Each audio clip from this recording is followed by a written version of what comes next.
ترک صدر نے کڑی تنقید کی ہے. میرے خیال سے انہوں نے جو کچھ کہا ہے وہ ہم مختلف وقفوں کے ساتھ خود بھی کہتے رہے ہیں، لیکن انہوں نے تو نام لے کے انہوں نے تو کہا کہ جناب یہ OIC کہاں سوئی ہوئی ہے، کس خواب خرگوش کی نیند کے مزے لے رہی ہے یہ، ادھر وہ کہتے ہیں سڑکوں کے اوپر لاشیں پڑی ہوئی ہیں، اور بچوں کے ساتھ اور عورتوں کے ساتھ جو ظلم ہو رہا ہے وہ تو ایک نئی تاریخ لکھی جا رہی ہے انسانی یعنی حیات کے خلاف. جو دہشت گردی، جو اسٹیٹ ٹیررزم ہے، جو نسل کشی جینوسائیڈ کا جو پروسیس جاری ہے وہ ان لمیٹڈ ہے، ان چیلنجڈ ہے. اب تک ہماری جتنی بڑی تنظیمیں ہیں، چاہے وہ OIC ہے، چاہے وہ عرب لیگ ہے، چاہے وہ کوئی بھی ہے، انہوں نے سوائے لپ سروس کے اب تک کوئی کام کر کے نہیں دیا ہے.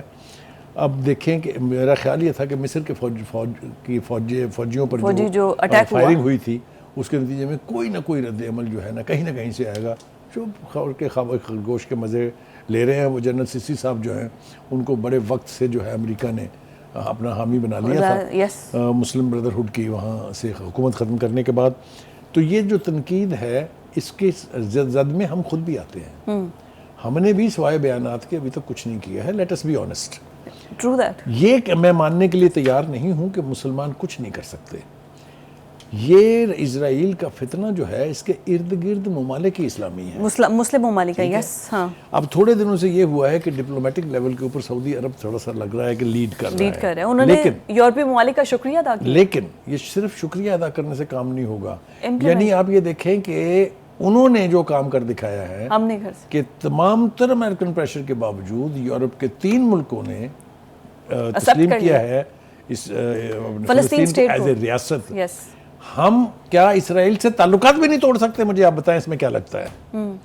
اس کا ظلم و ستم بند کرانے کے لیے جن ممالک نے اسرائیل کو تسلیم کیا ہوا ہے ان کو نہیں چاہیے کہ وہ اپنے تعلقات ہمارے تو پاسپورٹ میں بھی لکھا ہوتا ہے نا، ہمارے تو ویسے اس کے ساتھ تعلقات نہیں ہیں. دیکھیے اس حوالے سے ہماری ٹرکی نے بھی ایکسپٹ کیا تو خیر 23 کے قریب میرے خیال سے ممالک ایسے ہیں جنہوں نے تسلیم کیا ہوا ہے. ان سب کو چاہیے کہ ڈپلومیٹک ریلیشن توڑیں، ختم کریں اور اکنامک بلاکیڈ کریں.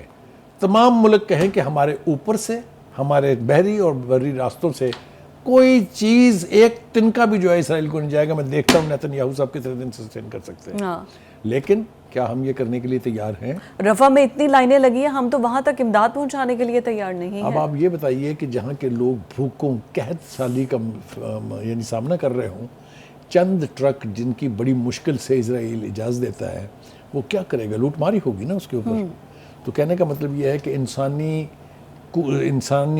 جانوں کے ساتھ جو بربریت ہو رہی ہے اس کے مقابلے میں پورا عالمی ضمیر عوام جاگ گئی. یہ اسرائیلی مشیر و فوج جو کہہ رہے ہیں کہ ہم ابھی اس سال تک تو جنگ ختم نہیں ہوگی. دیکھیے یہ تو وہ خواہشات ہیں جن کا کوئی انت نہیں ہے، لیکن یہ وہ کہتے ہیں نا کہ ہزاروں خواہشیں ایسی کہ ہر خواہش پہ دم نکلے. وہ بھگت بھی رہے ہیں. آپ نے دیکھا نا کل اور پرسوں جو 2 آپریشن ہوئے اس میں اسرائیلی انہوں نے پکڑے بھی ہیں اور ٹینک ان کے تباہ بھی کیے. دیٹ مینس کہ حماس از اسٹل ریزسٹنگ. تو یہ تو بہت بڑا میسج ہے کہ اتنی فوج کشی کے بعد، اتنی انسانی جانوں کو ہلاک کرنے کے بعد ابھی تک بھی آپ جو ہے اپنا مقصد حاصل کرنے میں کامیاب نہیں ہیں. تو میرے خیال سے نیتن یاہو صاحب کو عقل آنی چاہیے. عقل نہیں آئے گی تو وہ کہتے ہیں وہ جو اوپر بیٹھا ہوا ہے نا اس کے بھی تحملیز ہوتی ہیں. اب دیکھتے ہیں کہ یہ کس منت کی انجام تک پہنچے گا. لیکن ہم اس پروگرام کو ختم اسی دعا کے ساتھ بھی اور اس مطالبے کے ساتھ بھی کر رہے ہیں کہ خدا کے واسطے لپ سروس کو چھوڑ دیجئے، پریکٹیکلی فلسطینیوں کی مدد کیجیے. اور اس کے بعد اگر یہ ممکن ہوا تو شاید کشمیریوں کی بھی سنی جائے. تو جہاں جہاں بھی مسلم لوگ جو ہیں وہ اسٹیٹ ٹیررزم کا سامنا کر رہے ہیں وہاں ہمیں پہنچ کے ان کی مدد کرنی چاہیے. اسٹیٹ ٹیررزم کے ساتھ ساتھ وہ جو بالکل ان کا اپنا ہی اکیلے پن ہے نا، کیونکہ کوئی مسلم ممالک ان کے ساتھ تو کھڑا ہے نہیں، وہ شاید زیادہ دکھ کی اور تکلیف کی بات ہے. اور یہ دونوں ہی قومیں جو ہیں، چاہے فلسطینی ہیں چاہے کشمیری ہیں، یہ اپنی آزادی کی جنگ لڑ رہے ہیں، یہ اپنی بقا کی جنگ لڑ رہے ہیں. بالکل. اور نسلیں اسی میں جو ہے وہ جام شہادت بھی نوش کر رہے ہیں. تھینک یو سو مچ بخاری صاحب.